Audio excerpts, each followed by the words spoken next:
मेरे किसान भाइयों, किसान की आवाज में आप सभी का स्वागत है।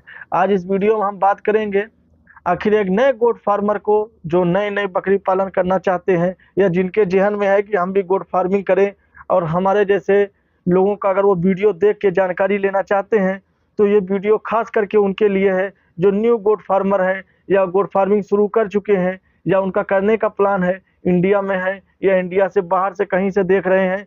तो उनके जहन में ये बात होगी आखिर हम इंडिया में जाने के बाद किस नस्ल पे काम करें, किस ब्रीड का चयन करें, कौन सा ब्रीड बेहतर है, किस ब्रीड पे हमको फायदा होगा, किस ब्रीड से हमको नुकसान होगा, ब्रीड ज़्यादा फायदेमंद होता है या ब्रीडर ज़्यादा फायदेमंद होता है। बहुत सारे लोग के दिमाग में ये भी रहता है किस ब्रीडर का हम चयन करें। मान लो बकरी हमने कोई ले भी लिया है तो उसको क्रॉस कराने के लिए अगर उनका इरादा है क्रॉस ब्रीड पे काम करने का तो किस ब्रीडर का हम चयन करें।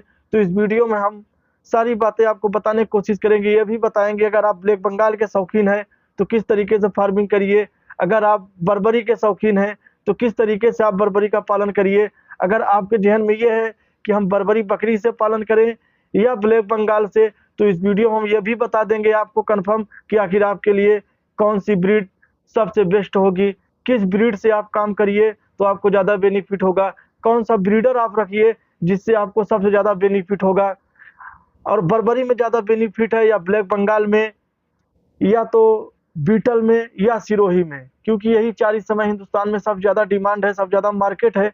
तो हम इन चारों की आपको इस वीडियो में बताने की कोशिश करेंगे किस नस्ल से आपको काम करना चाहिए। जो नया गोट फार्मर है, पहली बार जो गोट फार्मिंग करने जा रहा है, बकरी से ज़्यादा उसका वास्ता नहीं है, इस वीडियो में उसको कन्फर्म करने की कोशिश करेंगे आखिर वो किस तरीके से गोट फार्मिंग शुरू करे तो उसको प्रॉफिट होगा।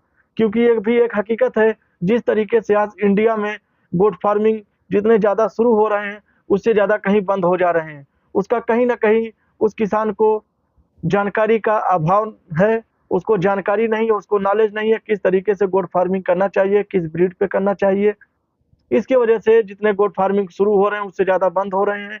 और दूसरा रीजन ये भी है, ट्रेडर जो हैं, बहुत सारे ट्रेडर ऐसे हैं जो गरीब किसान को बहका के किसी और नस्ल का, किसी और का ब्रीडर का उनको चुनाव करा देते हैं और वो अपने घर पे लाके बहुत ज़्यादा परेशान हो जाते हैं।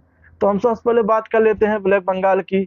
अगर आप ब्लैक बंगाल पे काम करना चाहते हैं तो ब्लैक बंगाल में अगर खूबी है तो कुछ थोड़ा बहुत कमी भी है। तो सबसे पहले हम खूबी की बात कर लेते हैं। तो इसकी एक खूबी है, ब्लैक बंगाल 4 या 5 बच्चे देती है, 3 बच्चे देती है, मैक्सिमम 2 बच्चे तो देती ही देती है। और इसकी जो पाठी होती है, जो बकरी होती है, जो बच्ची होती है, वो 8 से 9 महीने के बाद हिट पे आ जाती है। यानी आपको 14 से 15 महीना लगेंगे, आपको उसको बच्चा मिल जाएगा। और एक बार अगर ये बच्चा देने के 2 महीना, कोई कोई तो बकरी 20 से 25 दिन के अंदर ही फिर से हिट में आ जाती है। इससे दावे के साथ हम कह सकते हैं 13 से 14 महीने के अंदर आपको 2 बार बच्चे आसानी से मिल जाएंगे। ये इसकी सबसे बड़ी खूबी है। बहुत सारे लोग बोलते हैं कि इसको आप सिर्फ चराई पे रख सकते हैं, घर पे आप नहीं खिला सकते, ऐसा नहीं है। ये आपके ऊपर डिपेंड करता है, आपके नॉलेज के और जानकारी के ऊपर डिपेंड करता है कि आपको किस तरीके से बकरी को रखना है। अब हम बात कर लेते हैं बर्बरी बकरी की। तो बर्बरी बकरी की सबसे बड़ी खूबी ये है कि वो दूध ज़्यादा देती है। ब्लैक बंगाल के हिसाब से अगर देखा जाए तो ब्लैक बंगाल में थोड़ा दूध कम होता है, जिस वजह से उसके बच्चे जो होते हैं, अगर वो 2 बच्चे दिया तो आसानी से पाल लेती है, लेकिन अगर उसके 3 बच्चे, कभी कभी 4 बच्चे भी ब्लैक बंगाल देती है, उसकी खूबी है। तो अगर उसने 3 बच्चे दे दिए हैं तब तो थोड़ा मसले हो जाते हैं उनको दूध के लिए, फिर आपको कहीं से एक्स्ट्रा दूध लेना पड़ेगा। या तो आप बर्बरी रखिए या एक आध बकरी सिरोही या तो बीटल की रख लीजिए जिनके पास ज़्यादा दूध होते हैं। ये एक उसकी निगेटिव पॉइंट है, थोड़ा प्लस हम कह सकते हैं। लेकिन अगर हम बात कर लेते हैं बर्बरी बकरी की, तो बर्बरी बकरी के पास दूध बहुत बेहतर होता है, अच्छा दूध उसके पास होता है। अगर वो 2 बच्चे दिए हैं तो आसानी से पाल लेती है, अगर 3 बच्चे हैं उनको भी पाल लेगी, इतना उसके पास दूध होता है। दूध के मामले में सबसे बेस्ट बर्बरी है। और बर्बरी की सबसे बड़ी खूबी है, बर्बरी एक छोटी ब्रीड है, छोटे नस्ल की है। वो किसी भी कोने में कहीं भी आप उसको रख देंगे वो आसानी से पल जाती है। लेकिन ब्लैक बंगाल क्या है, चराई के लिए ज़्यादा बेहतर है। अगर आपके पास चराई की जगह है, आप अगर उसको चरा लेते हैं तो सबसे ज़्यादा प्रॉफिट वाली ब्रीड अगर कोई है तो ब्लैक बंगाल है, अगर आपके पास चराने की जगह है। अगर चराने की जगह नहीं है तो आप बर्बरी रखिए। बर्बरी स्टॉल फीड पे सबसे बेस्ट मानी जाती है। पूरे हिंदुस्तान में अगर सबसे बेस्ट ब्रीड कोई है तो बर्बरी बकरी है। बर्बरी बकरी ऐसी बकरी है कि आप जो इंसान खाना खाता है वो भी आप बर्बरी को खिलाएंगे तो बर्बरी वो भी खा लेगी। किसी भी एक कोने में आप रख दीजिए, वो रख लेगी, अच्छे से रह जाएगी, क्योंकि वो छोटी ब्रीड होती है, कम जगह में रह लेती है आसानी से। ये इसकी सबसे बड़ी खूबी है।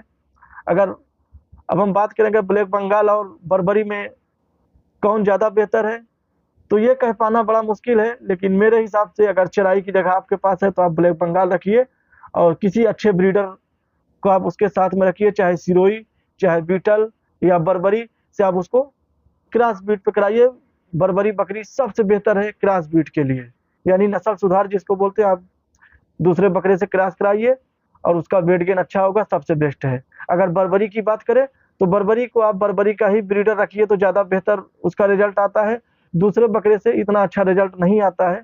तो अगर आप बर्बरी के शौकीन हैं तो बर्बरी के साथ आप बर्बरी का ही ब्रीडर अपने पास रखिए, बहुत अच्छा रिजल्ट आएगा। इसका वेट गेन ज़्यादा होता है। अगर ब्लैक बंगाल की बात करें तो ब्लैक बंगाल के बच्चे बहुत जाएंगे, 20 से 22 या 18 रहेंगे।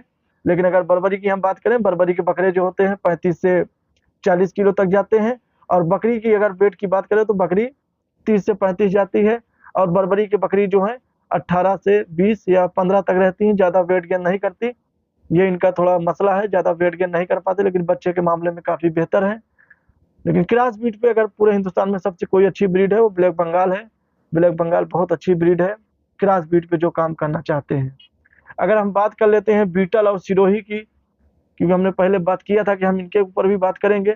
अगर बीटल की बात करें, बीटल की बकरी के अंदर दूध बहुत अच्छा होता है, बर्बरी से भी बेहतर होता है, लेकिन ये थोड़ा बड़ी नस्ल होती है तो हो सकता है हर आदमी इनका मैनेजमेंट ना कर पाए। फीड कॉस्ट काफ़ी ज़्यादा आता है इसका, तो जो नए गोट फार्मर है उनके लिए हो सकता है ये रिस्क भरा हो जाए। तो हम ये जरूर कहेंगे, अगर आप ब्लैक बंगाल आपके पास बकरी है तो आप बीटल का एक बकरा लेके आइए, नस्ल सुधार करिए, उस पर आपको रिजल्ट अच्छा मिलेगा। अगर सिरोही की बात करें तो यूपी में सिरोही थोड़ा कम सक्सेस है, लेकिन बिहार में काफ़ी, बिहार और छत्तीसगढ़ में बहुत ज़्यादा सिरोही पाई जाती है, वहाँ पे काफ़ी ज़्यादा सफल है ये।